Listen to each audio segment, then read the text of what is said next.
22 গজে যেন সব ব্যাটার সমান সুবিধা পান, সেজন্য একটি অভাবনীয় উদ্যোগ নিয়েছে ভারতীয় ক্রিকেট বোর্ড বিসিসিআই।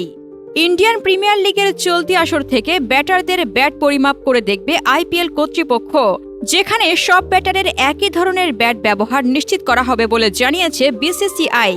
অবশ্য অনেকে আবার বেকায়দায় পড়েছেন কর্তৃপক্ষের নতুন এই সিদ্ধান্তে।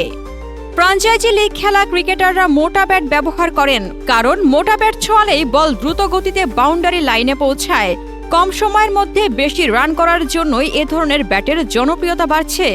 ব্যাট প্রস্তুতকারক কোম্পানিগুলো অনেক সময় বেশি মোটা ব্যাট তৈরি করে ফেলে, যা বৈধতার মাপকাঠি ছাড়িয়ে যায়। অনেক ফ্র্যাঞ্চাইজি লিগে ব্যাট মাপা হয় না, সেখানে এ ধরনের ব্যাট দিয়ে কাজ চালিয়ে নেওয়া যায়। তবে আইপিএলে এবার থেকে মাঠের মধ্যে মেপে নেওয়া হচ্ছে ব্যাট, যেখানে ব্যবহার করা হচ্ছে ব্যাট গেজ নামে একটি পরিমাপন যন্ত্র, যেখানে ব্যাটের নির্দিষ্ট সাইজ দেওয়া থাকে।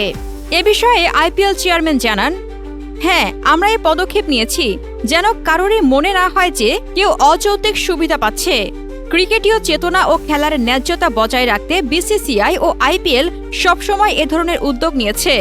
আমরা সবচেয়ে উন্নত মানের প্রযুক্তি ব্যবহার করছি যেন সব সিদ্ধান্ত পর্যালোচনা করা যায় এবং ম্যাচগুলো অন্যায্যভাবে প্রভাবিত না হয়।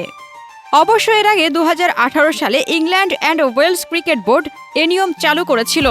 তখন তারা ঘরোয়া ক্রিকেটের নিয়মে এমসিসির আইন 5 অনুযায়ী ব্যাটের মাপ নির্ধারণ করে ব্যাট পরীক্ষা বাধ্যতামূলক করে। সে নিয়মই এখন আইপিএলে প্লেইং কন্ডিশনের অংশ, যেখানে ব্যাট গেজ দিয়ে ব্যাটের প্রস্থ মাপা হয়। যদি ব্যাটটি গেজের ভেতর দিয়ে প্রবেশ করানো যায়, তাহলে বুঝতে হবে ব্যাটের আকার ঠিক আছে, অন্যথায় ব্যাটটি অবৈধ হতে পারে। অবশ্য নতুন এই নিয়মে বেশ অস্বস্তিতে পড়েছেন বিদেশি খেলোয়াড়রা, কারণ তাদের ব্যাটগুলো বাইরের কোম্পানি তৈরি করে থাকে, যে কারণে মাঠে আম্পায়াররা ব্যাট পরীক্ষা করার সময় বাদ পড়লে তখন নতুন ব্যাট আনা নিয়ে বিড়ম্বনা পোহাতে হবে তাদের।